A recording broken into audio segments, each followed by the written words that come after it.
Shpëtim Gjika nuk do të provojë sërish hekurat e ftohtë të burgut. Kreu i Bashkisë së Vlorës ka fituar edhe betejën e dytë me prokurorinë dhe nga gjykata e apelit ka dalë sërish i lirë me detyrimin e vetëm për të paraqitur një herë në javë në zyrën e prokurorit Troci. Pasi ka tejkaluar problemet me zemrën që i erdhën nga i ftohtë i Qelisë, Gjika nuk e ka fshehur kënaqësinë që i ka dhënë vendimi i gjykatës së apelit Vlorë.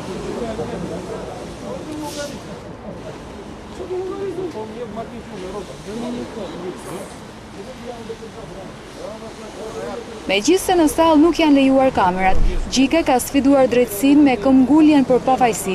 Gjatë seancës së masës së sigurisë në apel, Gjika ka deklaruar se shumë shpejt do të marrë atë që sipas tij i takon dhe ka mohuar kategorikisht se në qytetin që ai drejton janë ndërtuar 15 pallate me dokumente të falsifikuara. Shumë shpejt do të dalë e vërteta e pafajësisë time, ka konkluduar Gjika. Masa e arrestit ka ndryshuar ndaj dy të akuzuarve të tjerë për drejtoreshën e planifikimit Doriana Sulej dhe biznesmeni Artur Haxhi, të arrestuar së bashku me Gjikën. Më parë gjykata e shkallës së parë kishte vendosur ndaj tyre masën e sigurisë arrest me burg, ndërsa apeli hodhi poshtë vendimin për masën e sigurisë me arrest me burg dhe dha masën e sigurisë detyrim paraqitje.